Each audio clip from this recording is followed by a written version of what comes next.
વિશ્વની મારા ખ્યાલથી એકમાત્ર એવી સ્કૂલ હશે કે જ્યાં આ રીતે ખેતી કરવામાં આવે છે. વડોદરા પ્રાથમિક શાળાની શૌચાલયો છે. ભાજપ સરકાર દ્વારા મોટા મોટા વાયદાઓ કરવામાં આવે છે, પણ અહીંયા દરવાજાઓ નથી શૌચાલયના. પ્રાથમિક શાળા વડોદરા સ્કૂલ કરતાં મને આ તો છે ને કચરાની ડમ્પિંગ સાઇટ વધારે લાગે છે.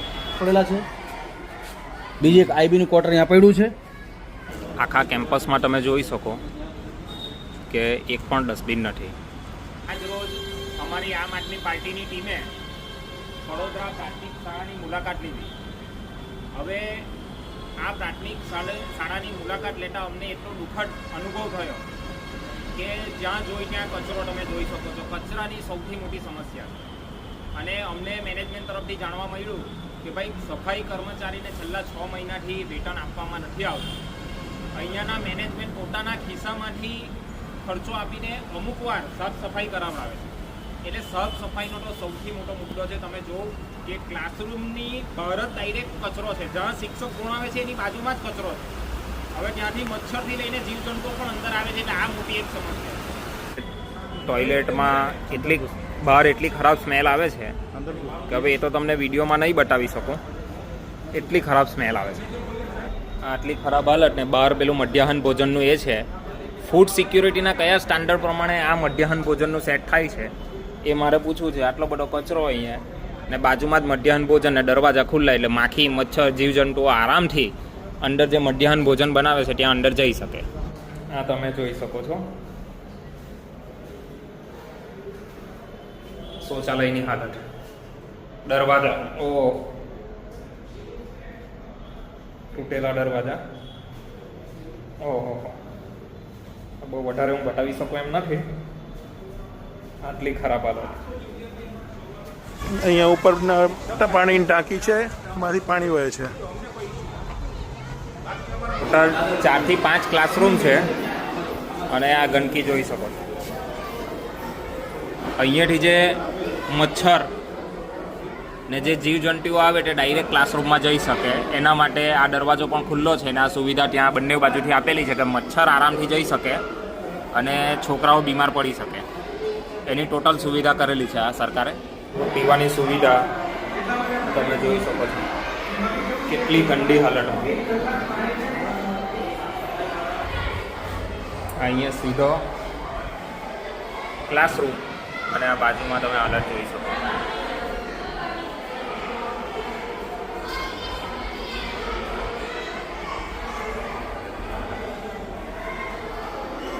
નેતાઓના છોકરા વિદેશમાં ભણે, નેતાઓના છોકરા પ્રાઇવેટ સ્કૂલમાં ભણે મોંઘી અને આ સામાન્ય માણસની હાલત જેને એવું લાગે છે કે ભાઈ હિન્દુ ખતરામાં છે, તો આ જે લોકોને હિન્દુ ખતરામાં લાગે એ લોકોને જોઈ લો કે તમારા હિન્દુના છોકરાઓ કઈ જગ્યાએ ભણે છે.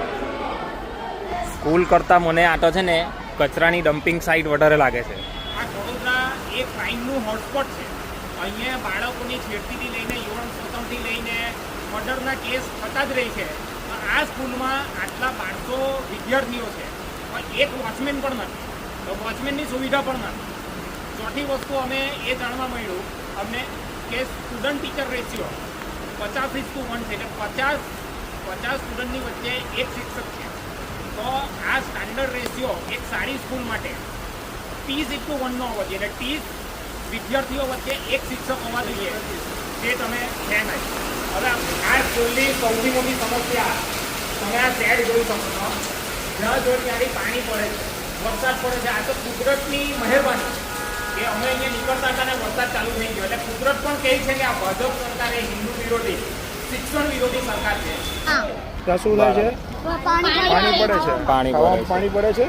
બરાબર. 112 કરોડનું એક બાજુ મોદી સાહેબનું મંદિર બને છે. 8,500 કરોડ રૂપિયા પીએમ કેર પરના કોરોનામાં આપણી જેવા સામાન્ય લોકો પાસેથી ઉઘરાવીને બેંક બેલેન્સ કરીને એફડી બનાવેલી છે. આ સ્ટેટની હાલત તમે જોઈ શકો છો. અહીંયા બેસીને મધ્યાહન ભોજન લે છે. આપણા શાળાના વિદ્યાર્થીઓને આ રીતે પાણી પડે છે. શાળાના વિદ્યાર્થીઓએ ખુદ અમને રજૂઆત કરી કે કાકા અમે અહીંયા બેસીએ તો અમુક વાર ડાયરેક્ટ ખાવાનામાં પણ પાણી પડે છે. તો અમારે પગમભાર કરવું પડે. અને બીજું આ મધ્યાહન ભોજનનું તમે જે જોઈ શકો છો રસોડું એ રસોડાની પેલી બાજુ વિડીયો બનાવેલો જ છે, એટલો બધો કચરો પડેલો છે.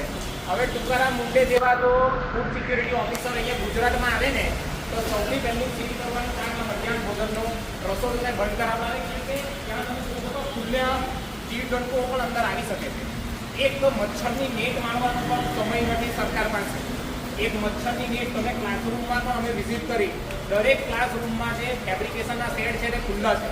તો ત્યાં ફેબ્રિકેશનની એક મચ્છર માટેની નેટ કેમ નથી મારતા? મચ્છરની નેટનું કોસ્ટિંગ કેટલું આવે? ત્યાં તમે 24 લાખનો શેડ બનાવી શકો છો પાર્કિંગ કરવા માટે, જે એકચ્યુઅલી કંઈ કામનો નથી. અહીંયા શિક્ષણની કેટલા સમયથી અહીંયાનું મેનેજમેન્ટ એમ કહે છે કે આ શેડ માટે અમે અથાગ પ્રયત્નો કર્યા, છતાં આનો કોઈ નિકાલ નથી આવતો. તો મેનેજમેન્ટ પણ પરેશાન છે અને સ્ટુડન્ટ પણ પરેશાન છે, વાલી પણ પરેશાન છે. તો આટલી બધી સમસ્યા. હા, નગરપાલિકાનો શેડ બતાવો, નગરપાલિકાનો બોર્ડ બતાવો ને એની સામે જ છે આ ટ્રાફિક. હા, હવે સામે જ કડોદરા નગરપાલિકા છે અને એની સામે જ આ સ્કૂલ છે. તો અને બાજુમાં જ પેલો 25 લાખનો સેટ પણ તમે જોઈ શકો છો. હવે એ સેટ એકચ્યુઅલી કંઈ કામનો નથી, તો ત્યાં 25 લાખ રૂપિયાનો ખર્ચો કરવામાં આવે છે. હવે બીજી એક વસ્તુ એવી છે કે આટલી બધી સમસ્યા છે, આટલું બધા રૂપિયાના ઇન્વેસ્ટમેન્ટની જરૂર છે, પણ નગરપાલિકાના જે સભ્યો, જેમાં ભાજપની પેનલ આવેલી છે, એ ભાજપોએ કરોડોનો ખર્ચો કરીને આ ચૂંટણી જીતી, દારૂ વેચ્યું, પોટલી પકડાવી, મરઘા મટન વેચીને અને પૈસા વેચીને ચૂંટણી લડીને જીત્યા. તો એ રૂપિયાનો ખર્ચો આ શાળાઓમાં કેમ નથી કરતી? ફક્ત સત્તા જોઈએ છે પણ શાળાઓની વ્યવસ્થા લાવી નથી, સગવડ પૂરી પાડવી નથી. વરસાદ આવે તો એમ કે ભાગાભાગી કરવી પડે ને ખાવા બેઠેલા હોય તો એમાં પણ પાણી પડે છે. હવે આ તમે જોઈ શકો છો.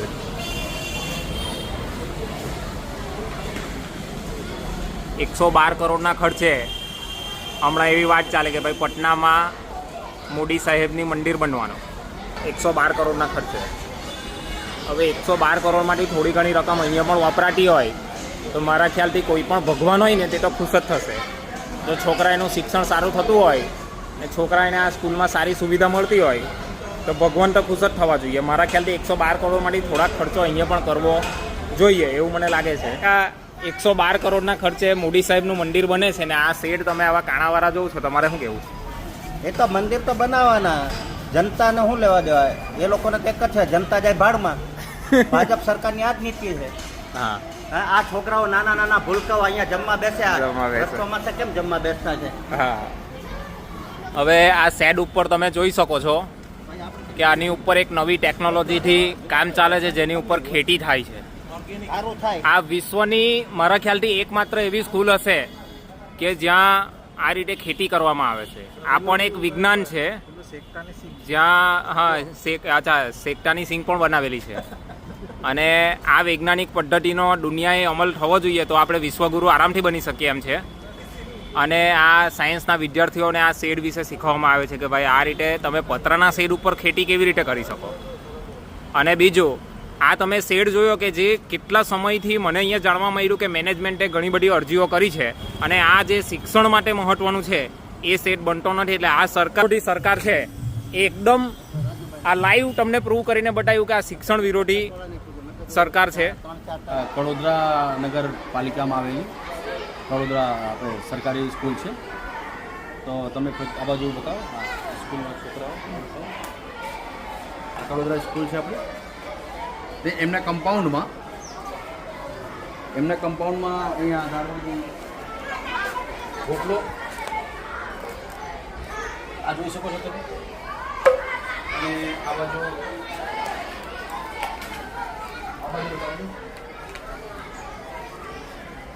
ગ્લાસો પણ પડેલા છે. ગ્લાસ પડેલા છે. બીજી એક આઈબીનું ક્વાર્ટર અહીંયા પડ્યું છે. આ જોઈ શકો છો. એક ક્વાર્ટર અહીંયા પડ્યું છે. આ બધા ઢાંકણા પડ્યા છે દારૂના. એટલે આપણે સરકારી શાળામાં જ્યાં છોકરાઓ ભણતા હોય ત્યાં આજુબાજુમાં દારૂની બોટલીઓ છે. મારે પ્રશાસનને એટલું કહેવું છે કે આવા જો અડ્ડાઓ આજુબાજુમાં નહીં ચાલતા હોય અને તમે બંધ કરાવો સરખી રીતે તો આવું જોવા ન મળે.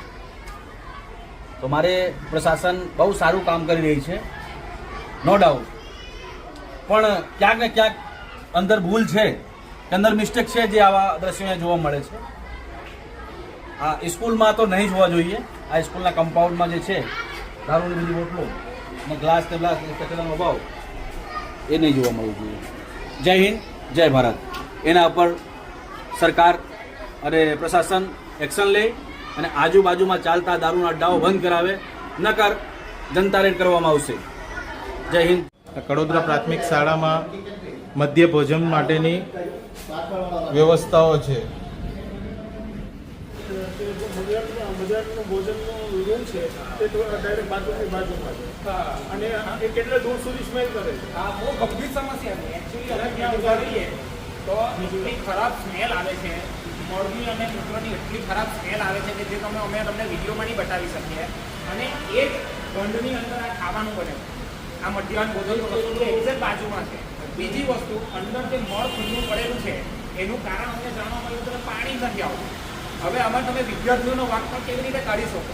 ઉપરથી પાણી નહીં આવે ને અચાનક ટોયલેટ આવે તો કેવી રીતે કામ કરવું? તો આ એકચ્યુઅલી આપણા વિદ્યાર્થીઓના સ્વાસ્થ્ય સાથે પણ બહુ મોટા ચેડા કરવામાં આવે. તમે કોઈ ડસ્ટબિન અહીંયા છે નહીં. મેનેજમેન્ટનું એવું કેવું છે કે ભાઈ ડસ્ટબિન એટલા માટે નથી કે ભાઈ કોઈ કચરો લેવા નથી આવતો. ડસ્ટબિનમાં કચરો તો ભરાઈ જાય છે પણ કચરો લેવા નથી આવતો.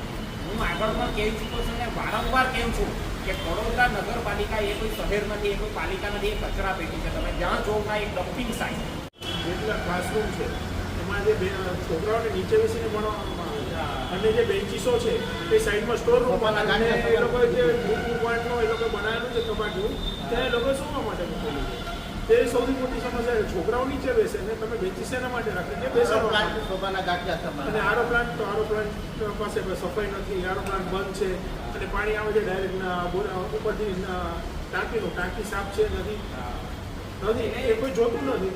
આ બાળકો ભણે છે ત્યાં જ સ્ટોર રૂમ બનાવી દીધો. સ્ટોર રૂમની પણ જગ્યા નથી. બાળકોને નીચે તો બેઠેલા જ છે પણ રૂમની અંદર જ સ્ટોર રૂમ બનાવી દીધો. ક્લાસરૂમ છે કે સ્ટોર રૂમ બનાવેલો. બેન્ચીસ હોવા છતાં નીચે બેસવાનું અને અહીંયા પાછળ કચરાનો